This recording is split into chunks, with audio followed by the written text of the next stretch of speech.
Bem, o tópico agora é quando soam as trombetas. E este é um assunto muito complicado, pois há muitos pontos de vista acerca das trombetas. E eu não acredito que seja certo ser dogmático e dizer, é exatamente isso. Observemos então os vários assuntos para ver como se encaixam, porque temos muito que aprender. E eu sei que há muitas coisas no livro de Apocalipse que só vão ser esclarecidas à medida que os eventos se desenrolarem. Muitas pessoas colocam as trombetas no futuro. Há escolas inteiras de pensamento sobre isso. Mas temos então um problema com a estrutura do livro do Apocalipse. E veremos então que é melhor conservar as trombetas dentro do parâmetro do quiasma. Uma estrutura que foi estabelecida no livro de Apocalipse para que não nos percamos. Portanto, o que são essas trombetas? O que significam?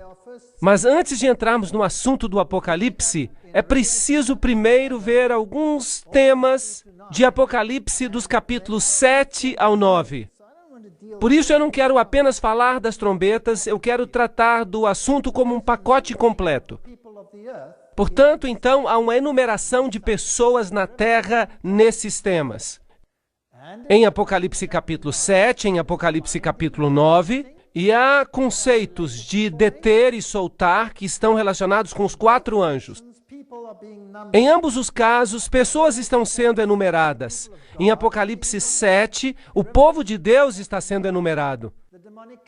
E no capítulo 9, a contrafação é enumerada. Portanto, temos uma enumeração dos que estão com Deus e dos que estão contra Deus. Em ambos os casos se escutam as palavras, ouvi o número, ekusaton aritmon, ouvi o número. Então ele escutou o número do povo de Deus e escutou o número daqueles que estão do outro lado. E com certeza, vocês conhecem essa declaração. Foi contado e achado em falta. É o que encontramos no Antigo Testamento. O que seria bom era ser enumerado sem ser achado em falta. E a maneira de conseguir isso é fixar-nos ao Salvador. Então vamos observar essa enumeração do povo de Deus em contraste com o povo do diabo. Sabem uma coisa interessante? Deus sempre nos dá o positivo antes de nos dizer o que é o negativo. Antes de vermos, por exemplo, como o mensageiro do Evangelho seria destruído nos 7 selos, ele nos deu um quadro do trono com um poder impressionante. Assim, de certa maneira, ele começa aqui com a enumeração do povo de Deus. Primeiro, e como eu disse antes, este capítulo está entre parênteses. Está colocado ali entre parênteses para nos dizer algo acerca do povo de Deus, antes que nos diga algo acerca das coisas piores que vão acontecer. Quem poderá estar firme? Essa é a pergunta. A resposta é, só os que têm os selos poderão estar firmes. Queremos então saber o que isso significa. A enumeração do povo de Deus acontece justamente antes do fim do tempo da graça. antes da abertura do sétimo selo. Em outras palavras, este é um assunto que acontece exatamente antes da vinda de Cristo, quando haverá uma enumeração final do povo de Deus. Obviamente, Deus vai esperar até que o número esteja completo, porque ele disse simbolicamente aos que estavam falando sob o altar que tinham que esperar até que se completasse o número, não é verdade? Então, este é o nosso tema. E logo chegamos a Apocalipse 8, depois do 7, que diz: E havendo aberto o sétimo selo, fez-se silêncio no céu por quase meia hora. Então, este capítulo nos fala sobre o evento do selo, do povo de Deus e do fim. Portanto, vamos ler. Apocalipse 7:1. E depois dessas coisas eu vi 4 anjos, que estavam sobre os 4 cantos da terra, segurando os 4 ventos da terra, para que nenhum vento soprasse sobre a terra, nem sobre o mar, nem contra árvore alguma. Agora, o mar, as águas na Bíblia, são símbolos de nações. A terra é o planeta em si. A árvore na Bíblia é um símbolo do indivíduo. Nabucodonosor foi uma árvore cortada. Os ímpios são como árvores verdes, etc. Então, ela é um símbolo de indivíduos. E esses 4 anjos celestiais, que estão segurando os ventos do conflito, até que o povo de Deus seja selado, e venha a destruição final da terra. O caos que virá é detido por Deus sem tomar em consideração a gravidade da situação. Deus está no comando, é isso que ele diz. Há 4 anjos que seguram os 4 ventos, até que o número completo do povo de Deus tenha sido atingido. E vi outro anjo subindo do lado do sol nascente, e tinha o selo do Deus vivo, e clamou com grande voz aos 4 anjos, a quem fora dado o poder de danificar a terra e o mar, dizendo: não danifiqueis a terra, nem o mar, nem as árvores, até que tenhamos assinalados nas testas os servos do nosso Deus. E aqui, o que é este selo na testa? O ponto central da inteligência, o comando da capacidade de decisão, a consciência. Isso é o que a testa simboliza. É isso que faz a diferença entre nós e as demais criaturas do planeta. Qualquer animal. É o centro cognitivo de decisão moral no ser humano. É aqui que se tomam as decisões favoráveis e contrárias. Como vimos antes, ser selado significa estabelecer-se na verdade, de modo que não a deixemos mais. Mas Deus também sela esses indivíduos. E ouvi o número. Ali ouvimos o número dos que foram assinalados ou selados. É o povo de Deus. E o número de assinalados era 144 mil assinalados, de todas as tribos dos filhos de Israel. Apocalipse 7, 2 a 4. Algumas pessoas pensam que este número é literal e dizem que literalmente há 144 mil que são selados. Outros não. Mas recordem-se que ele ouviu o número, o que significa o selamento. Bem, em 2 Timóteo 2,19 se diz: todo fundamento de Deus fica firme, tendo esse selo. O Senhor conhece os que são seus. É Deus quem o selou. E qualquer um que professe o nome de Cristo aparte-se da iniquidade. O que significa isso? Essas pessoas tomaram a decisão de parar de fazer o que é errado. Desejavam fazer o que é certo, pelo poder do Senhor. Queriam pedir perdão a Deus por todo o mal que tinham feito. Queriam ser limpos no sangue do Cordeiro. É simples assim. Não é muito complicado. Não é nada complicado. Nós sempre gostamos de complicar as coisas mais do que elas são. E a palavra aqui para iniquidade é maldade, injustiça, maldade de coração e vida. Uma ação que viola a lei. Isso é interessante. Então, se nos apartamos da iniquidade, nós nos convertemos em cumpridores da lei. E se amamos a Deus, se o amamos, guardamos os seus mandamentos. Irai-vos e não pequeis. Não se põe o sol sobre a vossa ira. Não deis lugar ao diabo. Aquele que furtava, não furte mais. Antes trabalhe fazendo com as mãos o que é bom, para que tenha o que repartir com o que tem necessidade. Não saia da vossa boca nenhuma palavra torpe, mas só aquela que for boa para promover a edificação, para que dê graça aos que ouvem. Não é um assunto muito complicado. Significa começar a fazer o que é correto e renunciar ao que é errado. E não entristeçais o Espírito Santo de Deus, no qual estáis selados para o dia da redenção. Então, os que estão selados precisam fazer o que é correto. Tem que fazer isso. Se eram ladrões, tem que deixar de roubar. Se usam uma linguagem incorreta, precisam corrigir isso. Tem que começar a fazer o que é correto pelo poder do Senhor. Toda amargura, ira, cólera e gritaria, a blasfêmia e a malícia sejam tirados dentre vós. Antes sedes um para com os outros benignos, misericordiosos, perdoando-vos uns aos outros como Deus também vos perdoou em Cristo. Efésios 4, 26 a 32. Isso não é nada complicado. Essa passagem significa uma volta à harmonia com a lei de Deus. Ata o testemunho, sela a lei entre os meus discípulos. A lei e o testemunho. Se eles não falarem segundo esta palavra, é porque não há luz neles. Não podemos dizer, sou filho de Deus, se eu continuo a viver como vivia antes. A lei e ao testemunho. Deleito-me em fazer a tua vontade, ó Deus meu.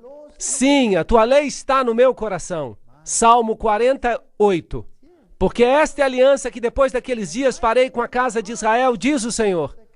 Porei as minhas leis na sua mente, aqui, no lóbulo frontal, e as escrevereis no seu coração, para que possam agir em harmonia com a lei de Deus. E eu lhes serei por Deus e eles me serão por... Hebreus 8:10. Sempre tornamos esses assuntos em coisas complicadas, mas faça o que é certo e deixe as consequências com Deus. Agora, no coração da lei está o sábado. Lembra-te do dia de sábado para o santificar. 6 dias trabalharás e farás toda a tua obra, mas o 7º dia é o sábado do Senhor teu Deus. Não o 3º dia, nem o 4º dia. O 7º dia é o sábado. Não farás nenhuma obra. Nem tu, nem teu filho, nem a tua filha, nem o teu servo, nem a tua serva, nem o teu animal, nem o estrangeiro que está dentro das tuas portas. Porque em 6 dias fez o Senhor o céu, a terra e o mar, e tudo o que há neles. Mas ao 7º dia descansou. Portanto, abençoou o Senhor o dia de sábado e o santificou. Então, o mandamento do sábado é um outro selo. Está escrito aqui, em 6 dias o Senhor, esse é o seu nome, Jeová, fez, pois ele é o Criador, o céu e a terra e o mar e tudo o que neles há. Então, se olhamos para Êxodo capítulo 20, versículo 11, porque em 6 dias fez o Senhor o céu e a terra e o mar e tudo o que neles há, e ao 7º dia descansou. Portanto, o Senhor abençoou o dia de sábado e o santificou. Ele o separou para uso santo. A palavra descansar ali significa dar refrigério, deitar-se, deixar algo estar em silêncio. Em outras palavras, ter um momento a sós com Deus, em meio a toda essa agitação que há na terra. E também lhes dei os meus sábados para que se vissem de sinal entre mim e eles, para que soubessem que eu sou o Senhor, que os santifica. E santificai os meus sábados e servirão de sinal entre mim e vós, para que saibais que eu sou o Senhor vosso Deus. Bem, existem muitos deuses por aí. Qual é o que você serve? Aquele a quem você obedece? E como obedece? Guardando a sua lei. E se ele disse, guarda o 7º dia, que dia você deverá guardar? O 7º dia. Êxodo 31:13 também diz que o sábado é um sinal. Entre mim e vós, nas vossas gerações, para que saibais a que Deus sirvais. Sou eu o Senhor do sábado. Alô? Sou eu. Êxodo 31:16. Guardarão, pois, o sábado os filhos de Israel, celebrando-os em suas gerações por aliança perpétua. É um sinal para sempre.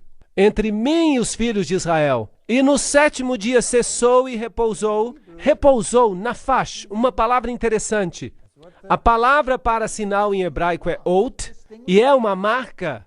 É isso que diz o léxico. É uma marca distintiva. Qual é a marca de Deus? O dia do sábado. Por quê? Porque o sábado ratifica a lei. Sem o sábado, os 10 mandamentos poderiam ser de qualquer outro Deus. Não é verdade?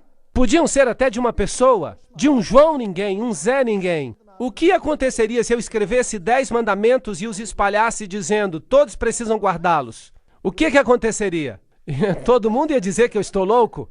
Mas se o presidente fizer uma lei e disser, eu quero que vocês aguardem, e ele assinasse, se não o fizéssemos, teríamos algum problema com as autoridades. Isso, então, seria mais importante, não é? Mas e se o Senhor do Universo disser, bum, eu fiz essa lei, e agora o céu e a terra têm que obedecer a essa lei, por toda a eternidade? Bem, há aí alguma autoridade, bastante autoridade. Mas se não tem um selo de aprovação, não significa nada. Aí está a marca de Deus para a sua autoridade. A besta também tem uma marca? Sim, também tem uma marca de autoridade. Vamos ver isso depois. Devemos entender a marca de Deus, o sinal, o seu selo, assim como o selo de autoridade de um documento. Dos Estados Unidos, por exemplo. Ele tem um selo do presidente americano, é uma espécie de selo real, que diz, eu, rei fulano de tal, o título, o território, que seja a Inglaterra ou qualquer outro, e aqui no Decálogo, deve haver um selo que dê autoridade ao documento. E nós o encontramos no mandamento do sábado. Sem o sábado, todos os outros mandamentos se tornam apenas um grupo de leis feito por algum Zé Ninguém, sem importância. Mas com o mandamento do sábado, então temos o nome do legislador, seu território, sua autoridade. Isso concede autenticidade. E o Senhor me deu as 2 tábuas de pedra escritas com o dedo de Deus. Deuteronômio 9:10. Há umas poucas ocasiões em que Deus escreve com o seu dedo, sabiam? E dessa vez ele escreveu com o dedo. Ele escreveu os 10 mandamentos com o seu próprio dedo sobre a pedra. E repetiu isso quando Moisés quebrou as primeiras tábuas. Então são 2 vezes. E logo também quando o rei de Babilônia e o seu reino chegaram ao fim, Deus escreveu com o próprio dedo na parede. E o profeta Daniel disse, Mene, Mene, Tekel, Upharsin. Uau!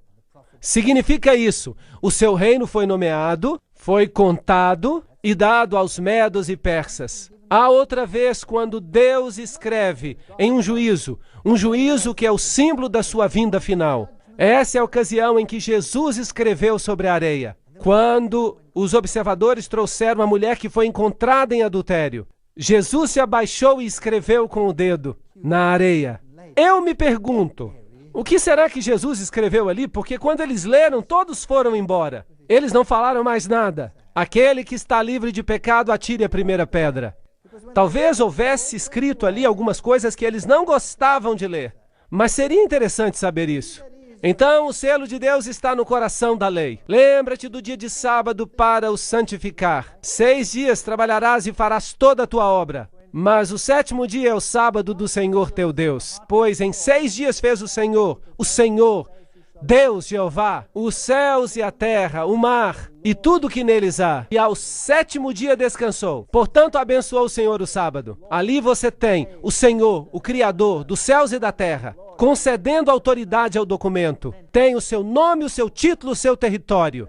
Também lhes dei os meus sábados para que servissem de sinal entre mim e eles, para que soubessem que eu sou o Senhor. Como devemos guardá-lo? Bem, já lemos sobre isso. Não vamos fazer a nossa própria vontade nesse dia. É espantoso, porque há poucas regras sobre como guardar o sábado. Mas os judeus fizeram vários milhares de regras para guardar o sábado, em vez de deixar isso segundo a consciência. Não pretendendo fazer a tua própria vontade, isso é sensato, chamando o sábado de digno, santo, honrado, honroso a Deus, não andando segundo os teus próprios caminhos, não buscando a tua própria vontade, então te deleitarás no Senhor. Essas são as coisas positivas do sábado. Não, ele não é um dia de tristeza.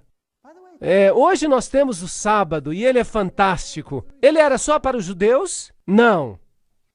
Os filhos dos estrangeiros que se unirem ao Senhor para o servirem e para amarem o nome do Senhor e para serem seus servos, todos deviam guardar o sábado. Também os levareis ao meu santo monte e os alegrarei na minha casa de adoração. O sábado não era dos judeus. De fato, ele vem do Gênesis, da criação. Porque a minha casa será chamada casa de adoração para todos os povos. O sábado era para todos. Isaías 56, 6 a 7. Se diligentemente obedecerdes aos meus mandamentos que vos ordeno, guardai-vos que vosso coração não vos engane, para que não vos desvieis e sirvais a outros deuses. Portanto, atai-os, esses mandamentos, por sinal na vossa mão, para que estejam por frontais entre os vossos olhos. Uau! Os mandamentos devem estar nas mãos e na testa. O que significa isso? Se os escreverem e colocarem aqui, amarrando-os ao redor das mãos, tarefa cumprida? Creem que é isso que Deus tinha em mente? De maneira nenhuma. Eu não creio nisso. Isso é ritualizar a lei e pode fazer com que seja um esforço sincero, mas não é o que diz aqui. Significa que devemos pensar e agir conforme a lei. É isso que Deus quer. Deus está dizendo que os mandamentos devem estar na sua mente e nas suas ações. Mas um outro poder virá e dirá, os meus mandamentos é que vão estar na mente e nas ações. É uma diferença interessante. Bem, não vamos falar disso agora. Deuteronômio diz o mesmo, na mão e na testa. Está escrito isso ali. E te será por sinal na tua mão e lembrança entre os teus olhos, para que a lei do Senhor esteja na tua boca. Êxodo 13, 9. Deus tem algo que deve ser selado na mente. A lei de Deus. E o sábado é o sinal da lei, de uma maneira particular. Então, o propósito do sábado é ser um dia de descanso, um dia de bênçãos, de paz, um sinal, um memorial da criação, um símbolo de santificação, um dia venerável, um pacto perpétuo. Essas são as razões pelas quais Deus deu o dia de sábado, para que não nos esquecêssemos dele e do que ele tem feito por nós. Então, a lei de Deus, na sua totalidade, é um reconhecimento da sua autoridade na nossa vida. Isso nos trará uma harmonia com o céu, por meio da redenção que está em Cristo Jesus. E isso é o que significa ser selado. Voltar a estar em harmonia com Deus. Então, quantos são os selados? Apocalipse 7:5. Da tribo de Judá havia 12.000 assinalados. Da tribo de Ruben, 12.000 assinalados. Gade, 12.000. E de Azer, 12.000. E de Naftali, 12.000. E assim chegamos até a tribo de Manassés, 12.000. Simeão, Levi, Issacar, Zebulon, José e Benjamim. E de todas foram selados 12.000. Então, creem que é um número literal?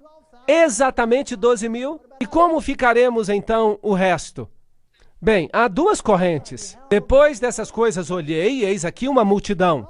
Então temos este número e uma multidão. Vejam que ele escutou o número, mas depois ele viu uma multidão que ninguém podia contar. De todas as nações e tribos e povos e línguas. Que estavam diante do trono e perante o Cordeiro, trajando vestes brancas e com palmas nas suas mãos.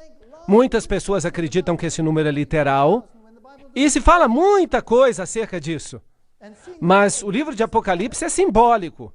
Então esse número pode muito bem ser simbólico. Então temos aqui um problema. Por exemplo, se olharmos para as 12 tribos de Israel, vamos ver que a tribo de Levi, que se menciona aqui em Gênesis, José também se menciona aqui, Levi também se menciona em Apocalipse, e aqui José também. Em Ezequiel está a tribo de Dan, mas ela não é mencionada em Apocalipse. No entanto, se menciona em Gênesis. Temos Efraim, que também se menciona em Ezequiel, e aqui não se menciona. Então, que tribos vamos tomar em conta? Vamos estar com problemas. Será que ninguém vai ser salvo de Efraim? Ninguém vai ser salvo de Dan?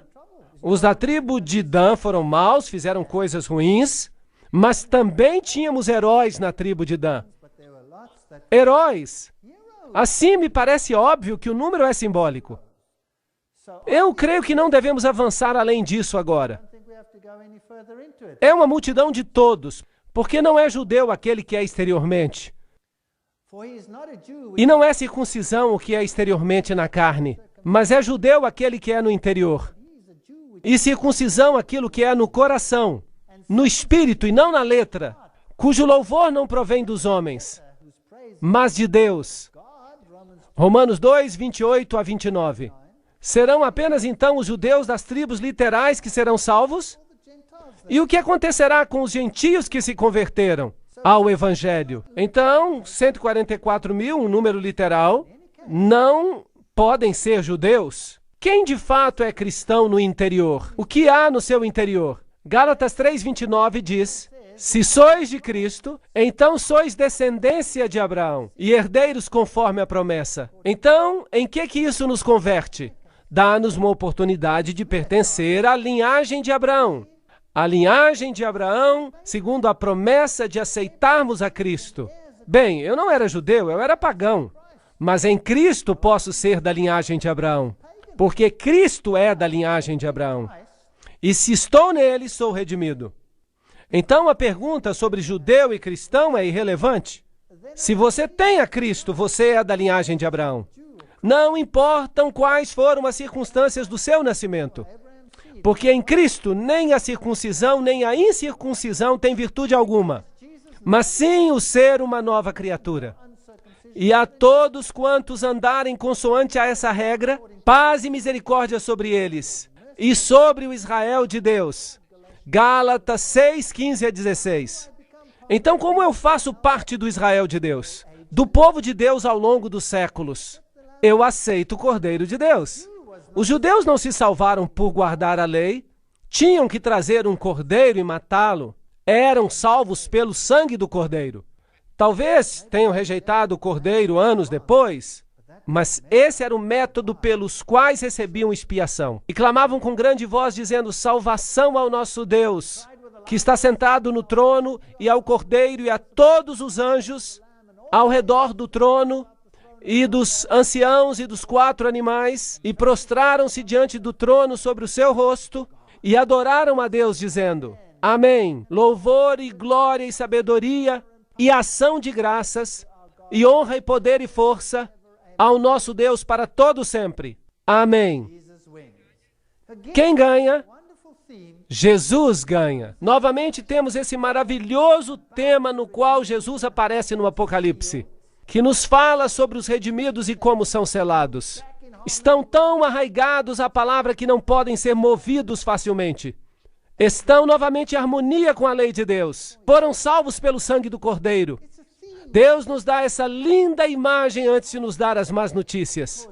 É um tema do Apocalipse que não temos que ficar com medo, porque Jesus é o vitorioso.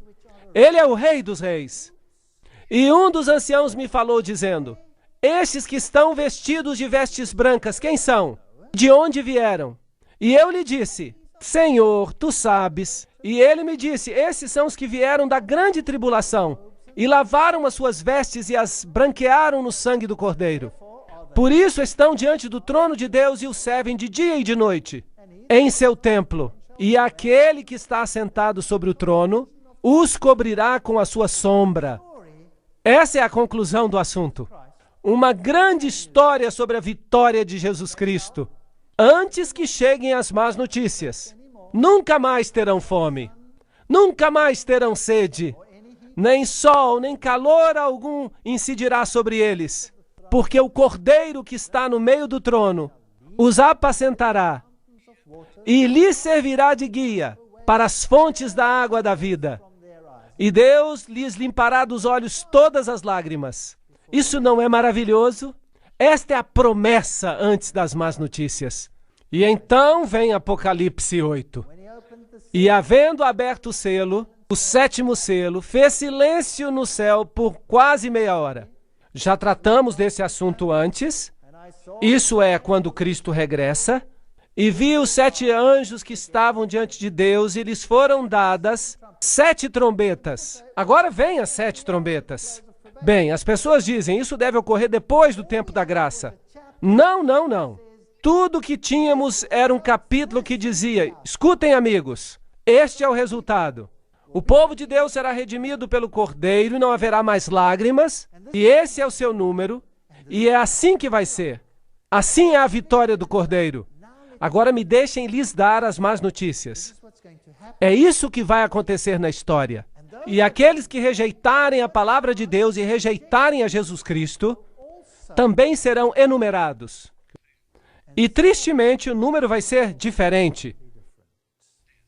Vamos ver o que acontece. E vi os anjos que estavam diante de Deus, e lhes foram dadas 7 trombetas. E veio outro anjo e pôs-se junto ao altar, tendo um incensário de ouro, e foi-lhe dado muito incenso. Onde é que esse anjo está parado? Em que altar? No altar do incenso. O altar do incenso estava no primeiro aposento ou no segundo aposento? Estava no primeiro aposento. Portanto, não pode ser após o tempo da graça. Jesus ainda está ministrando no primeiro aposento. Ainda tem que entrar no segundo aposento. E quando isso ocorrer, então será o fim. Logo será demasiado tarde. Então, nós nos encontramos em que parte do quiasma? Na primeira parte. Jesus ainda está no lugar santo. E muitas pessoas querem pegar essas profecias e colocá-las no futuro, no braço escatológico, na parte dos eventos finais ilustrados no livro de Apocalipse. Mas violam a estrutura do quiasma. E não podemos violar a estrutura do quiasma. Não podemos tirar algo da sua posição e colocar onde não está. Temos que obedecer a regras. É por isso que está escrito desta maneira, para que se possa fazer assim. Assim que lhe foi dado muito incenso, aqui está o altar de incenso, para o colocar com a oração de todos os santos sobre o altar de ouro que está diante do trono, um pequeno altar, do qual estamos falando. E havia fumaça de incenso, subindo com as orações dos santos, desde a mão do anjo até diante de Deus. As pessoas estão orando aqui, elas têm necessidades. Isso não ocorre depois do tempo da graça. Isso é antes do tempo da graça, não é antes do tempo do fim. Não, isso é um processo contínuo. Eu sugiro que sigamos o mesmo processo que antes. Isso é um modelo aplicado às profecias da Bíblia. O livro de Daniel faz a mesma coisa. Daniel capítulo 2 vale para toda a história da humanidade. Daniel capítulo 7 recapitula em um outro formato, e Daniel 8 retoma e recapitula ainda em um outro formato. E assim temos visões diferentes relacionadas à mesma luz. O mesmo acontece com o livro do Apocalipse. Temos as 7 igrejas, esta é uma posição da igreja, temos os 7 selos, que é a posição do anúncio do Evangelho. Agora vemos as trombetas, que são os juízos, porque há também uma enumeração, na qual somos achados ou em falta ou justos. Esse é o tema do juízo. E quem é o juiz? Jesus. Ele decide quem consegue ou não consegue, e não ignora as orações dos santos. É por meio da sua mediação que elas são aceitáveis aos olhos de Deus. Assim que o mérito de Jesus Cristo é o tema em voga aqui. E essa fumaça de incenso que sobe com as orações dos santos, sobe à presença de Deus, pela mão do anjo. O incenso é um símbolo do mérito de Jesus, acrescentado aos santos, tornando-os aceitáveis aos olhos de Deus. Uma imagem maravilhosa. Tudo está cheio de significado no livro do Apocalipse. Poderíamos falar sobre isso por horas, sobre o símbolo do altar de incenso e etc. E o anjo tomou o incensário e encheu-o do fogo do altar, e o lançou sobre a terra. E ali houve depois então vozes e trovões e relâmpagos e terremotos. Apocalipse 8:5. Bem, esses juízos chegam à terra. E então, depois dos juízos finais, assim como Jesus morreu na cruz, também aqui tudo se cumpre. E a enumeração também se cumpre. E você estará ou com as ovelhas ou com os cabritos, dependendo da sua decisão.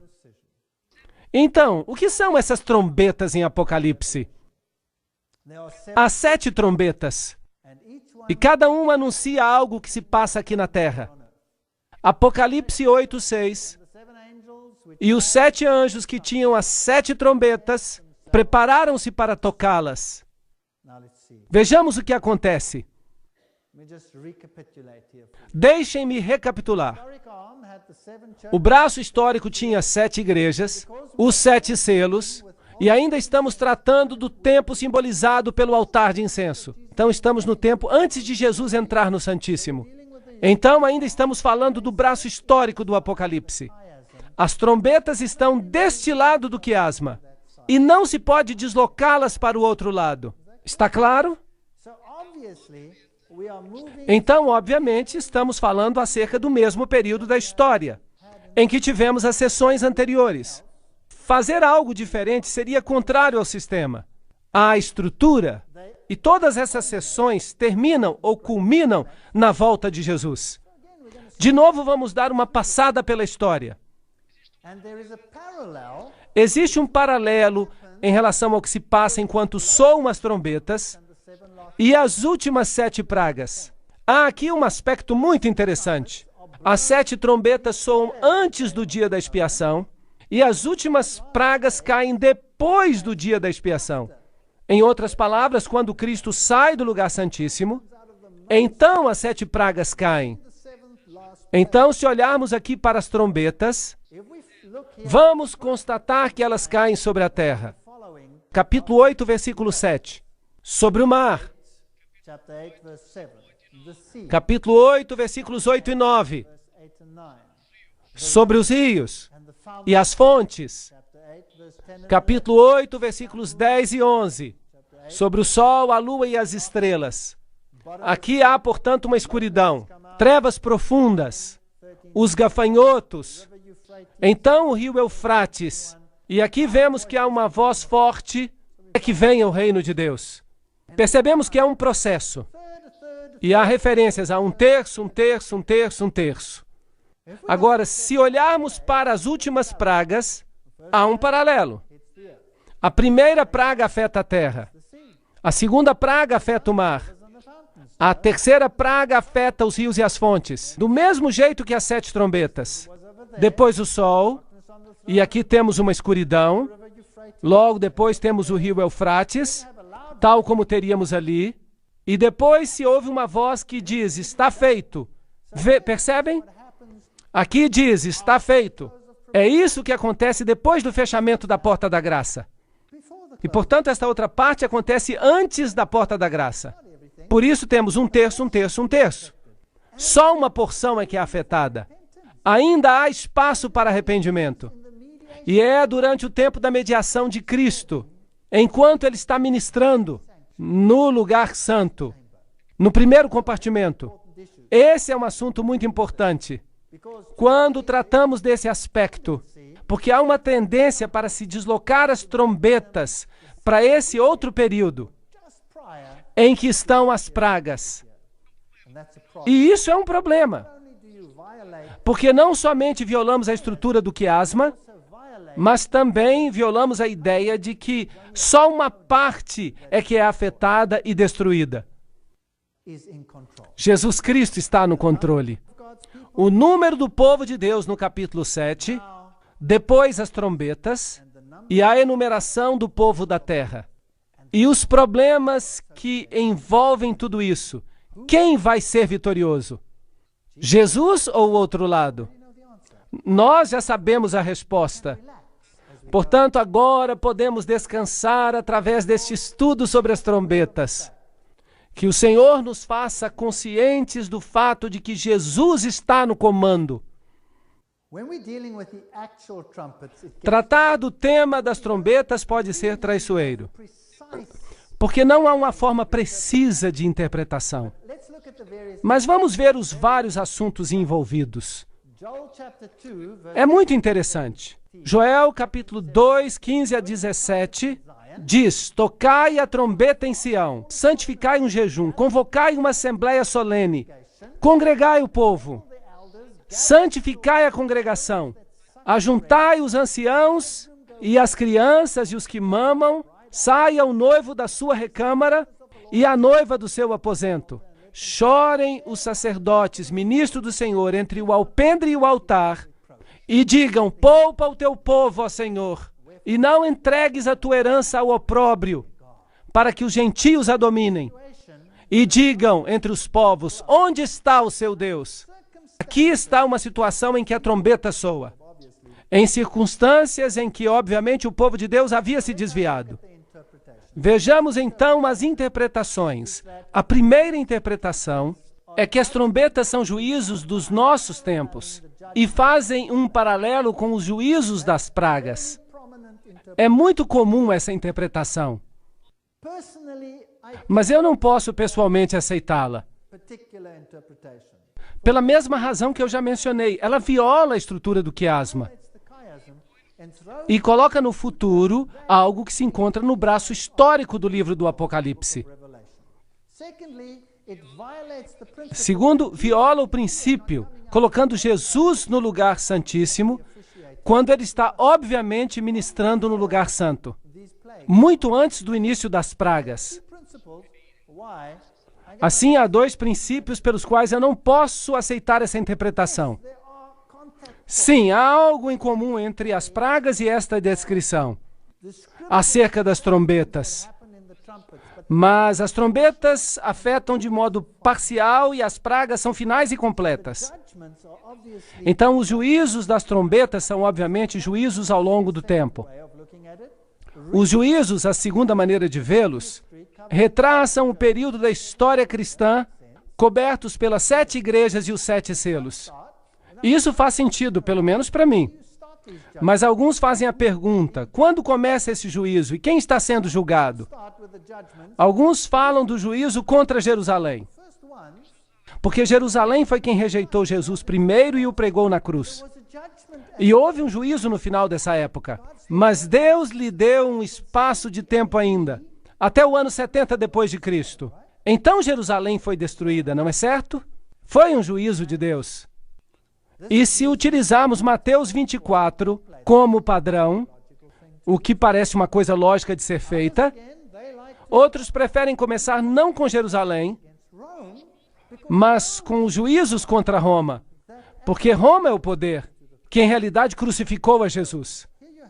Então temos aqui 2 pontos de vista opostos. Mas não é vital saber agora quem está completamente certo. O ponto central é que estamos falando dos juízos de Deus ao longo da história. Pessoalmente, eu prefiro começar com Jerusalém, porque esse também é o padrão utilizado em Mateus 24. Mas se não quiserem crer nisso e preferirem a outra opção, está bem. Vamos ver a primeira trombeta. E o primeiro anjo tocou a sua trombeta e houve saraiva misturada com fogo, e houve fogo e saraiva misturada com sangue. Então aqui temos um juízo, paralelo também ao granizo do fim do tempo, mas de maneira parcial, porque a terça parte das árvores dos indivíduos foi queimada, e toda a erva verde se queimou. Assim que há uma destruição de pessoas. As pessoas estão sendo consumidas aqui. Isso é sério, as pessoas se perdem. Por que elas se perdem? Bem, a queda de Jerusalém depois do ano 70 é uma possibilidade, e eu pus aqui em cores diferentes as possibilidades. A segunda possibilidade é que seja o juízo de Roma. E os que favorecem essa interpretação dizem que ele começa com a invasão dos visigodos, sob a liderança de Alarico, no ano 396 a 428. Aqui Roma no ano 410 depois de Cristo, e o imperador romano Teodósio morreu no ano 395 depois de Cristo. Assim que temos aqui um quadro do início da queda do Império Romano, quando várias nações invadiram o Império. Bem, esse é um juízo que ocorreu sobre esse povo que se elevou acima mesmo do príncipe da paz. Mas, por outro lado, a queda de Jerusalém é um juízo muito poderoso. Depois de um período longo de graça, é dito, vocês rejeitaram o Messias e essas são as consequências. Deus vai retirar a proteção e permitir que os ventos soprem, e é isso que acontece. O segundo anjo tocou a trombeta e foi lançada ao mar uma coisa como um grande monte que ardia em fogo. E a terça parte do mar tornou-se sangue. E morreu a terça parte das criaturas que tinham vida no mar. E perdeu-se a terça parte dos navios. Mais uma vez, o que representa isso? O que representa essa trombeta de juízo? Novamente vemos que há várias interpretações. Montanhas. O que representam as montanhas? Uma montanha ardendo em fogo. Bem, na Bíblia, uma montanha representa uma nação. Podem ver isso em Isaías 2, 2 e 3, 41, 15, Daniel 2, 35, 44, 45, em Ezequiel, em Zacarias. Todos têm essa figura de uma montanha. Vamos ver em Jeremias um texto que também usa essa ilustração. Eis-me aqui contra ti ao monte destruidor, está falando de Babilônia, que destróis toda a terra. E estenderei a minha mão contra ti, e te revolverei das rochas, e te farei um monte que queima. Jeremias 51, 25. Vemos aqui uma montanha sendo simbolicamente destruída. Assim que o segundo anjo tocou, e algo como uma grande montanha em chamas foi lançado ao mar. Então uma nação foi, por assim dizer, esparramada entre as nações. Isso é o que significaria. E a terceira parte do mar se converteu em sangue. Mar significa água. As águas que viste onde se assenta a prostituta são povos, nações, línguas. Então temos um derramamento de sangue entre as nações. E morreu a terça parte das criaturas que tinham vida no mar. E perdeu-se a terça parte dos navios. Navio na Bíblia é um símbolo de economia. Os navios de Quitim são símbolos de economia. Portanto, vejamos as duas interpretações possíveis. Se for a primeira, temos então um juízo sobre Jerusalém. E, obviamente, a segunda seria um juízo sobre Roma pagã. E as nações que estão associadas a ela. O mar. Os judeus e os cristãos viam Roma como a nova Babilônia. De fato, Pedro escreveu uma carta na qual ele diz onde estava a Babilônia. Porque Roma, como Babilônia, havia destruído o templo de Jerusalém, de modo que é uma hipótese razoável. Por outro lado, há aqueles que acreditam que a segunda fase da incursão dos vândalos sobre Roma, Geneserico em 428 até 468, de onde vem a palavra vandalismo, derivada dos vândalos, que eram piratas, vinham em navios contra o Império Romano, saquearam Roma em 465 d.C., assim que algumas pessoas interpretam esse símbolo como um juízo contra Roma pagã. Agora, quer você aceite um ou outro, é uma questão de detalhes. Não vamos criar uma discussão sobre isso. Isso não vai afetar a nossa salvação. Mas, pessoalmente, eu prefiro a primeira interpretação, porque ela segue uma sequência lógica, enquanto a outra não é tão sequencial. Mas há quem prefira a segunda. A terceira trombeta. E o terceiro anjo tocou a sua trombeta e caiu do céu uma grande estrela. Agora, será que isso soa familiar? Faz lembrar alguma coisa? Eu tenho certeza que sim. Em algum outro momento caiu uma estrela do céu? Sim, Lúcifer caiu do céu. E trouxe todas as suas forças demoníacas com ele para baixo. E estava criando aqui uma grande mudança. E de ser o governante. Por isso, isso representa falsos ensinos, ardendo como uma tocha, e caiu sobre a terça parte dos rios, e sobre as fontes das águas, que também são pessoas, e o nome da estrela era absinto, amargura, e a terça parte das águas tornou-se em absinto. E muitos homens morreram por causa dessas águas que se tornaram amargas.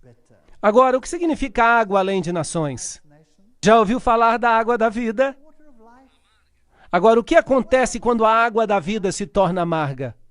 Consegue entender? Houve um período em que entrou uma condescendência, um terceiro período, lembra-se? Não é interessante que esteja aqui no terceiro anjo, no seu toque, um tempo de negociação que transformou as águas da salvação em amargura? Sim ou não? Sim. E as pessoas morreram por causa disso. No sentido espiritual, agora, não no sentido literal. Com certeza. Porque se bebem dessa fonte contaminada, qual é o resultado? Morte. Morte eterna. E separação de Deus. Portanto, a grande apostasia da liderança espiritual da igreja cristã é a única possibilidade que temos aqui. Da mesma forma que Satanás caiu do céu com uma terça parte dos anjos, também a igreja caiu na apostasia através da idolatria. Absinto foi usado por Moisés como representação de idolatria em Deuteronômio 29, 17 e 18. Nós vamos ler isso. E vistes as suas abominações e os seus ídolos, o pau, a pedra, a prata e o ouro, que havia entre eles, para que entre vós não haja homem, nem mulher, nem família, nem tribo, cujo coração se desvia do Senhor nosso Deus, para que vá servir aos deuses dessas nações, para que entre vós não haja raiz, que seja de fel e absinto. Não é esse um grande símbolo? Então eu estou a favor deste, porque é o mesmo período de tempo. Você tem o terceiro anjo, que foi o período do cavalo negro também, e que foi o período da negociação, quando o evangelho era massacrado e as águas ficaram amargas. E as pessoas que beberam desse novo evangelho morrem uma morte espiritual.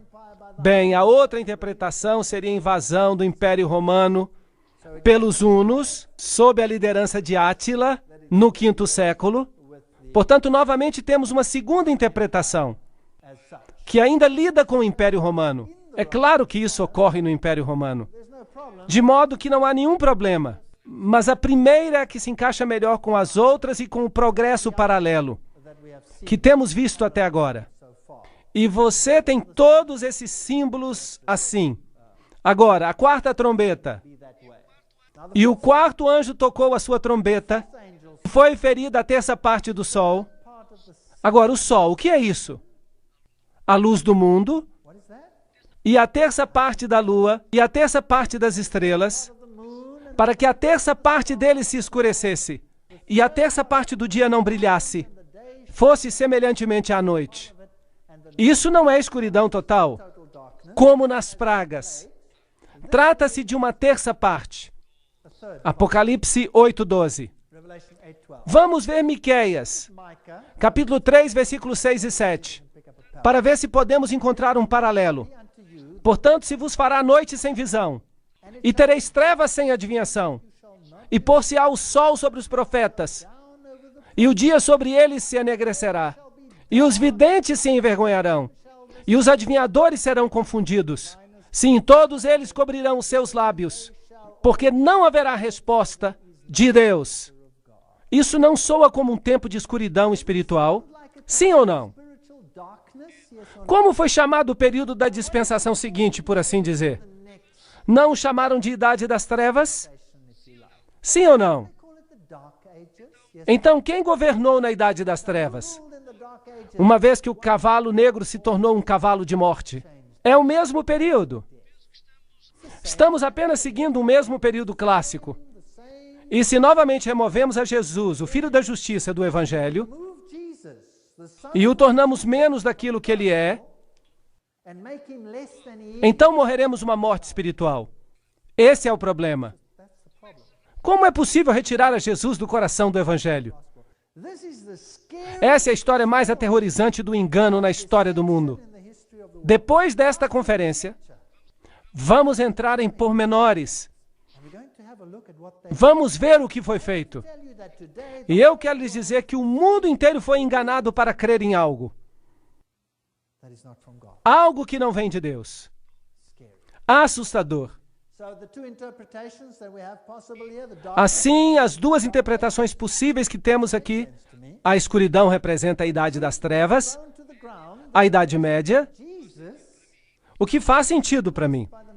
Quando a verdade foi pisoteada e o ministério de Jesus foi substituído pelo ministério da igreja. Quando Jesus foi crucificado, uma escuridão literal cobriu a terra. Certo?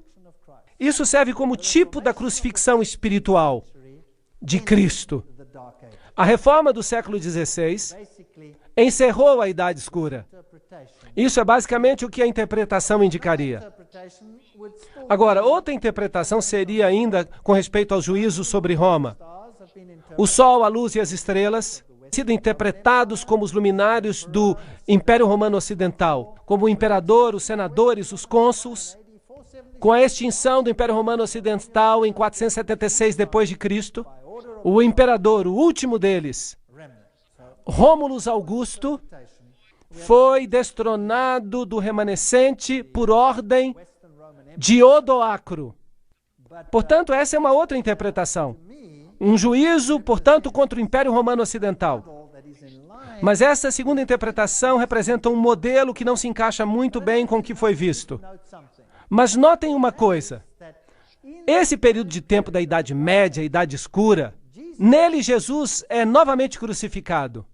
É interessante que esse crucifixo, um símbolo da crucifixão, o mantém na cruz. E é onde a Idade Média gostaria que ele estivesse. Mas Jesus ressuscitou dentre os mortos e governa no céu. Agora, também é interessante que, às vezes, para remover a Jesus do sistema, é necessária a criação de toda uma nova religião, que tira Jesus do coração dela. Muito interessante.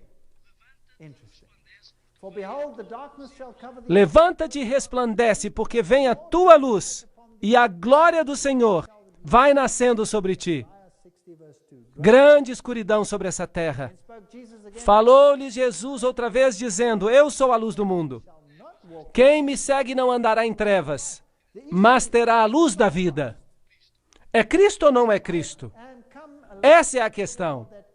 Eu sou a luz que vim ao mundo, para que todo aquele que crê em mim não permaneça nas trevas.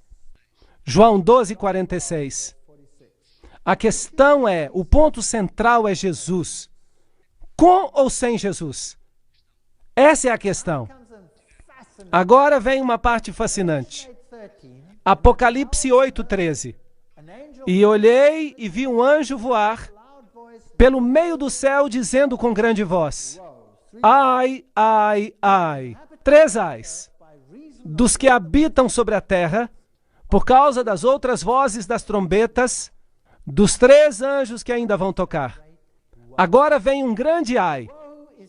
Agora, um ai é uma coisa que atinge os seres humanos e tem consequências desastrosas. Agora, algumas pessoas querem aplicar esses ais ao povo de Deus. Mas, por outro lado, os ais podiam se aplicar aos que estão perdidos. E com que estamos lidando nessas trombetas? Com o povo de Deus que está sendo enumerado ou com os outros que estão sendo enumerados?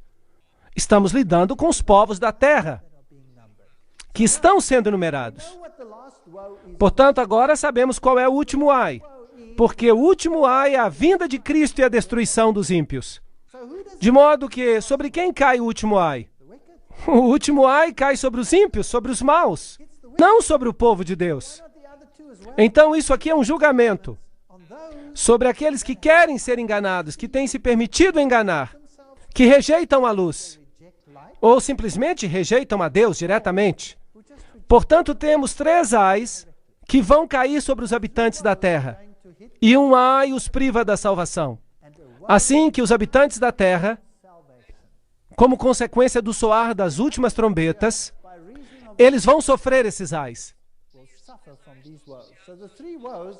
Assim, esses 3 ais estão associados às próximas 3 trombetas e indicam um aumento sem precedentes de ataques demoníacos. Ah, verdade. No entanto, Deus está no comando. Então, durante as próximas 3 trombetas, Deus vai nos dar um vislumbre, uma ideia do que vai acontecer aqui na Terra. É assustador. E isso vai exigir 12 conferências para que vocês percebam o que está acontecendo. Uau! Vamos ter 12 conferências sobre o que isso implica. É assustador. Ai, ai, ai. Foram pronunciados sobre uma igreja que andou nas faíscas de sua própria luz, que não derivava a sua luz e o seu poder da grande luz central, o sol da justiça, e não difundiu essa luz e a glória sobre aqueles que estavam na escuridão, mas absorveu essa luz e a tornou difusa, fazendo com que sua própria luz brilhasse mais. A pessoa que recebe a luz, mas não a dá, como Deus requer que o faça, se tornará um receptáculo de trevas. Temos aqui o texto de um panfleto, que foi escrito há 150 anos. Então, o que está acontecendo aqui? Estes ais estão sendo pronunciados sobre uma igreja que caminha nas faíscas de sua própria luz. Isso faz sentido para mim. Então, esses ais são pronunciados sobre os apóstatas do planeta e vão afetá-los porque eles mantêm a verdade do evangelho longe daqueles que poderiam ser salvos. Portanto, vamos ver as duas possibilidades. A quinta e a sexta trombeta representam a enumeração dos seguidores de Satanás e o aumento final do mal, até o ponto em que Deus retira sua proteção e caem nas mãos de uma mente perdida. Aqueles que escolhem voluntariamente ser ignorantes. Isso mete medo. Está em contraste em Apocalipse 7, onde os selados de Deus são numerados. E lhes é dado poder para estarem sob a proteção divina. Outra interpretação seria que a quinta e a sexta trombeta representam os juízos de Deus contra o Império Romano Oriental. A ascensão do Islã, que culminou com o Império Otomano, é vista como a força que traz essa destruição. Agora, aqui eu gostaria de fazer uma abordagem diferente e dizer por que não vamos juntar as duas. Por que não vamos uni-las? Porque o islamismo tem por objetivo levar Cristo a um nível humano, baixá-lo, assim que, em certo sentido, ele faz exatamente o que a igreja da Idade Média fazia, pronunciando-se como juiz no lugar de Jesus Cristo, certo? Portanto, um é o instrumento do outro. E, na verdade, estão trabalhando juntos para alcançar o mesmo fim, que é eliminar Jesus Cristo da posição de único salvador do planeta. E é interessante que o Islã é uma religião que ativamente ensina e propaga essa mensagem. Ativamente. As outras religiões, elas não lutam abertamente contra este ponto ou princípio. Mas a igreja da Idade das Trevas disse: eu sou o caminho, pelo qual você recebe a salvação. Ou passam por mim ou não a alcançam. De fato, eles disseram que Deus tem que respeitar a decisão de seus sacerdotes, absolvendo ou não as pessoas consoante o que eles digam. Uau! E esse poder diz que Jesus tem que se tornar menos do que é. Jesus, torna-te menos do que tu és. Por que não os unimos? Assim, que poderes deslocaram o cristianismo em relação à Bíblia e que poderes surgiram na Idade Média para destronar a Jesus e afastar os homens da salvação por meio dele? Essa não é uma boa pergunta? Porque trazem os ais sobre a terra. O Islã substituiu o cristianismo no berço do judaísmo e do cristianismo. Isso não é certo? Eles o fizeram. A idade do racionalismo, o humanismo contemporâneo com o slogan: nenhuma divindade nos salvará, porque nós vamos nos salvar a nós mesmos.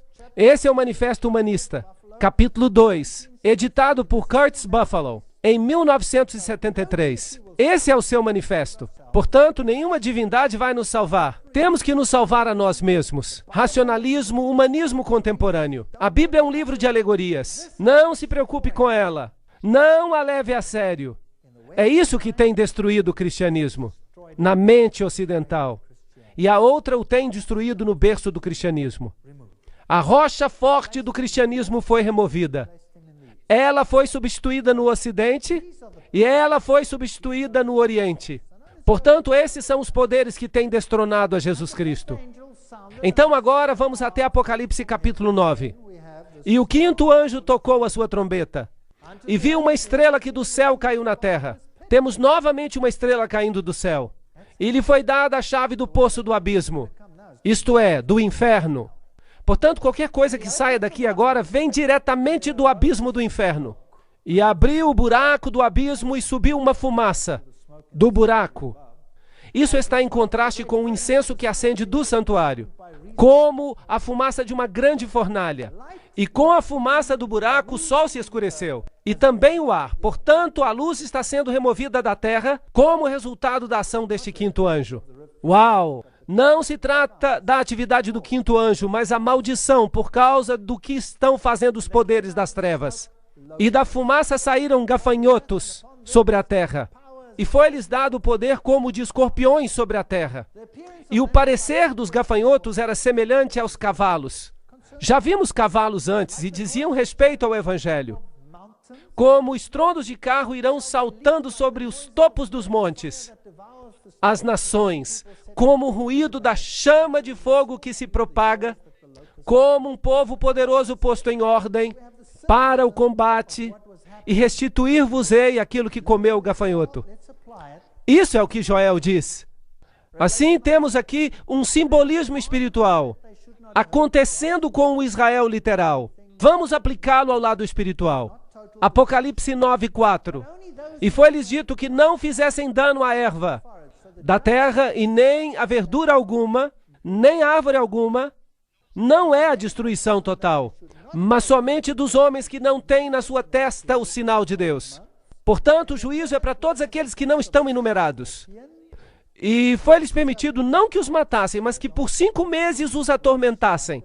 Temos um período, 5 meses. E o seu tormento era semelhante ao tormento do escorpião. Jesus nos disse, eu vou lhes dar poder para pisar escorpiões, quando eles ferirem os homens. E naqueles dias os homens buscarão a morte, mas não a acharão. Desejarão morrer, mas a morte fugirá deles. Depois há uma descrição dos gafanhotos. Eles se comparam a cavalos. Já tivemos cavalos antes representando o anúncio do Evangelho. Estão aparelhados para a guerra. E sobre suas cabeças havia como que coroas semelhantes ao ouro. E os seus rostos eram como rostos de homens. Tinham cabelos como de mulher. E seus dentes eram como de leões. E tinham couraças como couraças de ferro. E o ruído das suas asas era como o ruído de carros, quando muitos cavalos correm em combate. Aqui está uma situação de guerra. É assim que se pareciam: caudas de escorpião, couraças de ferro, dentes, coisas terríveis. Enfim, é a impressão de um artista. E tinham caudas semelhantes às de escorpião, e tinham grilhões nas suas caudas. Apocalipse 9:10. O que significa isso? Temos aqui um simbolismo do que fez o Islã. Por outro lado, podemos ver todo o sentido que está nessa nova mensagem sem Cristo ao mundo. Agora vejamos quem está no comando de tudo isso. E tinham sobre si um rei, o anjo do abismo. Em hebraico, seu nome era Abaddon. Fascinante. E em grego, Apolion. Um ai já passou, e eis que vem ainda 2 ais mais. Ok. Vamos mencionar alguns nomes interessantes aqui. Depois disso, um dos ais cai sobre o homem. E termina. Ok. Vamos fazer uma pergunta. Que filosofias surgiram após a Idade Média?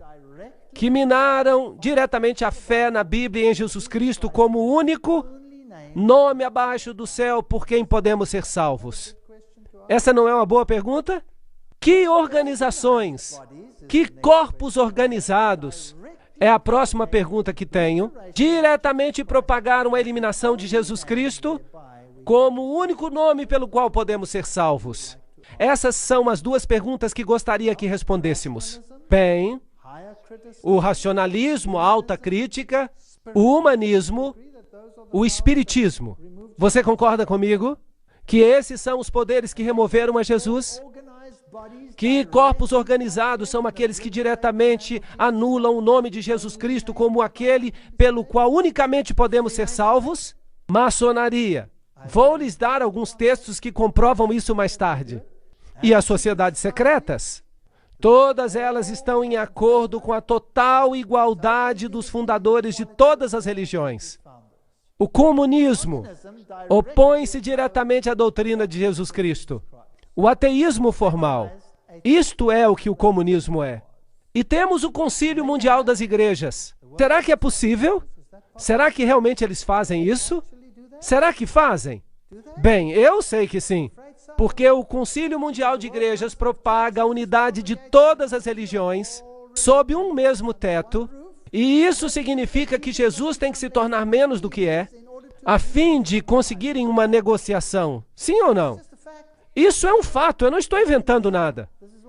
É isso que está acontecendo. O Islã remove a Jesus Cristo, sim ou não? Como o único Salvador do mundo. E as Nações Unidas têm uma organização chamada Organização das Religiões Unidas. Seu objetivo é fazer com que todas as religiões sejam aceitas em igualdade. Pois bem, parece uma boa ideia. Mas o que vamos fazer então com Jesus Cristo? Isso o coloca no mesmo nível dos outros. E então haverá muitos nomes pelos quais poderemos ser salvos. É ou não é verdade? Sim ou não? Isso é certo ou não? Vocês podem dizer, porque eu estou com alguns problemas aqui. Eu estou trazendo a vocês alguns assuntos problemáticos. É isso exatamente o que estão fazendo. O comunismo remove totalmente. A maçonaria o nivela. O Concílio Mundial das Igrejas o rebaixa para alcançar os seus objetivos. O islamismo o combate diretamente e as Nações Unidas afirmam que é melhor fazer uma negociação, ou senão estaremos em apuros. Deixem-me ler isto. Este é o site nisbet.com Freemasonry. Vamos ler. No 17º grau do rito escocês, a palavra sagrada comunicada ao candidato é Abaddon. Na Bíblia Satânica de Anton LaVey, na página 145 a 146, Abaddon e Apollyon são um dos nomes infernais no satanismo.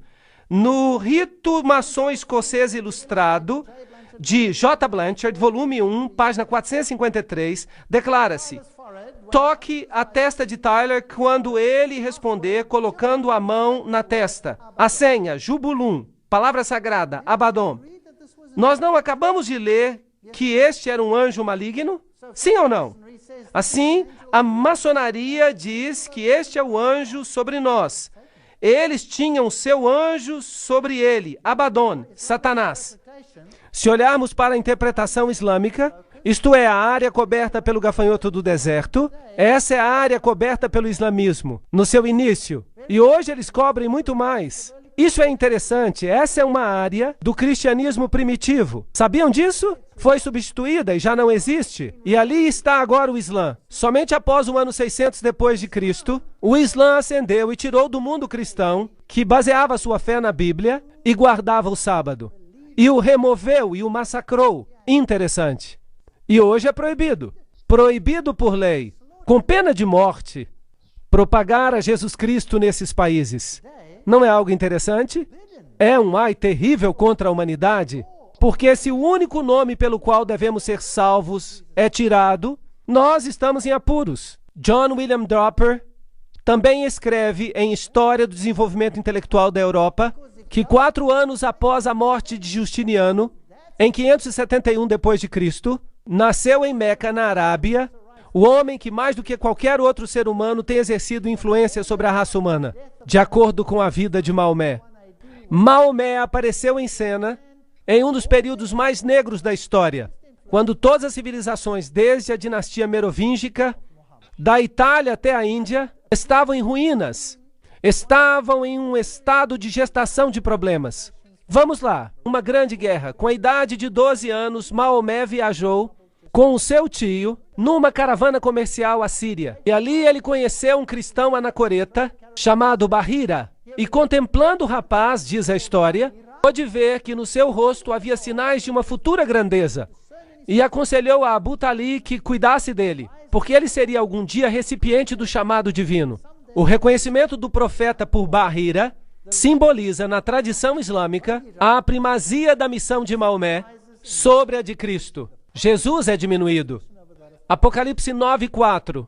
E foi-lhe dito que não fizesse dano à erva da terra, nem à verdura alguma, nem à árvore alguma, mas somente aos homens que não tivessem sobre a testa o sinal de Deus. Então quem é afetado por essas trombetas? O povo de Deus ou os outros? Os outros. Todo aquele que não tem a oportunidade de escolher a Cristo, porque eles o removeram, está em apuros. E foi permitido não que os matassem, mas que por 5 meses os atormentassem. E o seu tormento era semelhante ao tormento dos escorpiões quando ferem o homem. E naqueles dias os homens buscarão a morte e não a acharão. Desejarão morrer, mas a morte fugirá deles. Interessante. Aqui há um decreto de Abu Bakr, tio de Maomé, que o sucedeu. Quando combaterem as batalhas do Senhor, defendam-se como homens, sem voltar as costas. Mas não deixem que a vitória seja manchada com o sangue de mulheres e crianças. Não destruam as palmeiras, nem queimem qualquer campo de milho. Não cortem as árvores frutíferas, nem façam qualquer mal ao gado, mas apenas ao que matarem para comer. Quando fizerem alguma promessa ou compromisso, cumpram-nas. Mantenham a sua palavra. À medida que avancem, vocês vão encontrar algumas pessoas religiosas que vivem retiradas em mosteiros, a fim de servirem a Deus dessa maneira. Deixem-nos, não os matem, nem destruam seus mosteiros, mas encontrarão outras pessoas que pertencem à sinagoga de Satanás. Têm cabeças rapadas, certifiquem-se de lhes partir os crânios. Não lhes deem trégua até que se tornem maometanos, ou paguem tributo. Agora, este decreto tem um paralelo na Bíblia.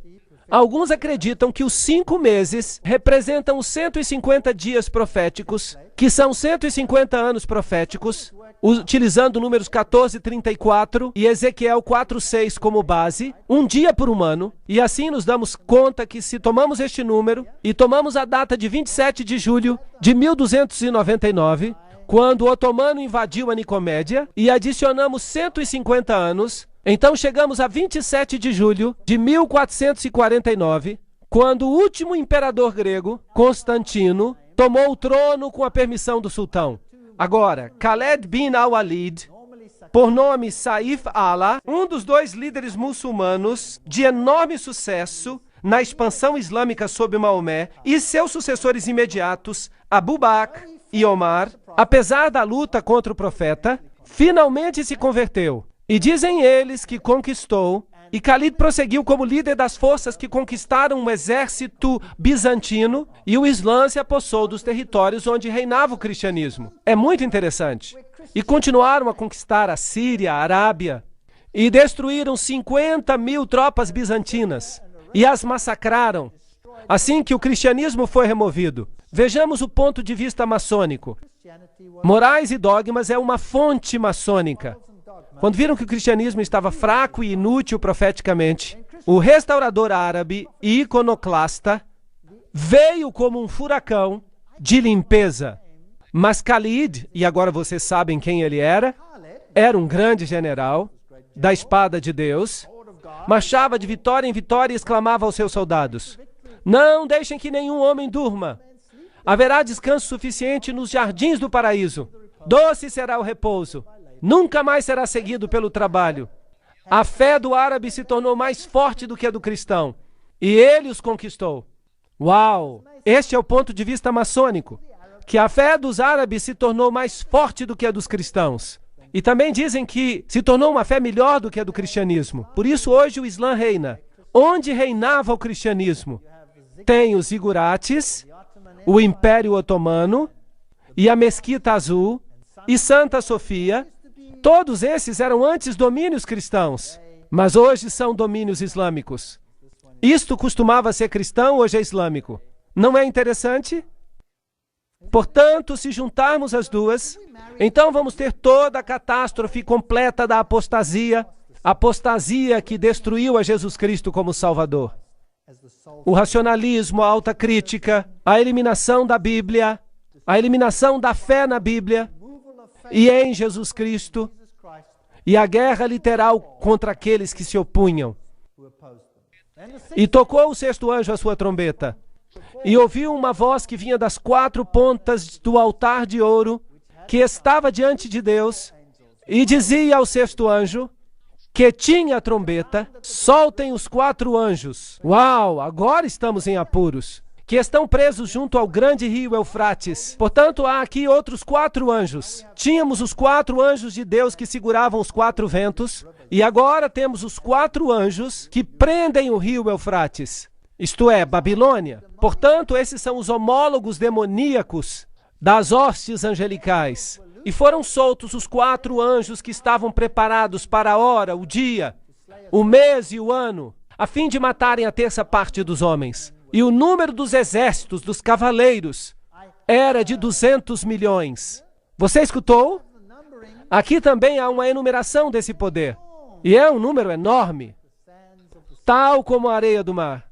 Alguns veem esse período como um tempo profético, a hora, o dia, o mês, o ano, e outros dizem que não, que é simplesmente uma declaração definida de tempo.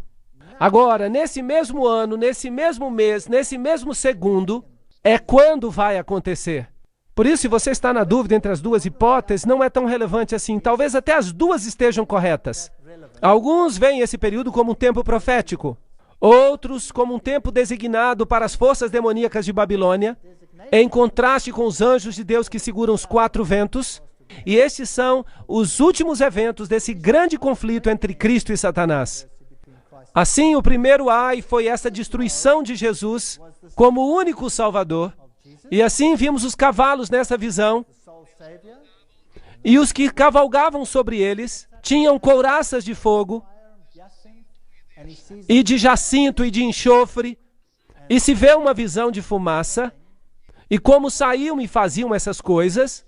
E um homem chamado Josias Litch tomou essa interpretação literal e calculou a hora, o dia, o mês e o ano, e chegou a 391 anos e 15 dias. E calculou o tempo sobre o Império Otomano, predisse o ano exato em que o Império Otomano cairia, e realmente aconteceu como ele predisse. Por isso, aqui está um ponto de vista de que o poder islâmico finalmente chega ao seu fim. Josias Litch publicou essa data 2 anos antes do evento. Então, os 4 sultões são vistos por alguns como sultões literais. Eles têm nome: Alepo, Icônio, Damasco e Bagdá. Vêm os uniformes dos cavaleiros turcos e a destruição como sendo azul e amarela. E assim vem o Islã, em tudo isso e em todo o Império Otomano. Então, quer se veja dessa forma ou de outra forma, em termos de escuridão espiritual global, isso não faz realmente diferença. Outras interpretações ainda existem. São a da propagação do Império Árabe Islâmico, Maomé 612, fundação de Bagdá, Dar es-Salam, 1662, marcando o fim do Império, igual a 150 anos, queda de Constantinopla, chegamos ao ano de 1844. Existem muitas e muitas interpretações, mas vamos mantê-lo simples. As trombetas anunciam a apostasia sobre a terra, que enumera aqueles que estão perdidos. E a eliminação, a remoção de Jesus Cristo como arauto, da salvação. Esse é o maior problema. E os outros homens, que não foram mortos por essas pragas, não se arrependeram das suas obras, para não adorarem a demônios. Esse é o ponto. E os ídolos de ouro, de prata e de bronze, e de pedra e de madeira, que não podem ver, nem ouvir, nem andar, e não se arrependeram dos seus homicídios, nem das suas feitiçarias ou prostituições, nem dos seus frutos. Portanto, a descrição do segundo ai em Apocalipse vem em Apocalipse 11. E o som da 7ª trombeta introduz o último ai para os penitentes, à medida que o reino de Deus vai alcançando o seu fim. Agora, não podemos saltar e falar de Apocalipse 10 e 11, tudo numa só noite. Ficaríamos loucos. Por isso, o que vamos fazer é olhar para o segundo ai na próxima conferência. E você verá que o engano, o mais terrível de todos os tempos, está no ai que se segue. E em seguida vem a destruição. Nós estamos vivendo nos momentos finais antes do terceiro ai. Agora, que engano é esse que virá? Se o segundo ai já removeu a Jesus como único Salvador, então o que vai acontecer antes que ele volte nas nuvens, quando todo olho verá? Até mesmo os que os traspassaram. E todas as tribos da terra se lamentarão sobre ele. Sim, amém. Essa é a pergunta. Portanto, vimos Apollyon, vimos Abaddon, já vimos algumas afirmações de organizações que afirmam que esse é o poder que está governando. Vemos as possibilidades do islamismo, vemos o racionalismo e o humanismo popular e todas essas coisas que estão eliminando a doutrina de Jesus, trazendo trevas e usais sobre o povo. Agora, quando chegarmos a Apocalipse capítulo 11, Vamos ver qual é o engano final. Como Satanás estabelece o seu reino final para atacar a palavra de Deus. Coisas amedrontadoras. E então vamos precisar de 12 conferências para explicar tudo isso. Que o Senhor os abençoe e guarde até que voltemos a nos reunir na próxima conferência. Muito obrigado pela atenção.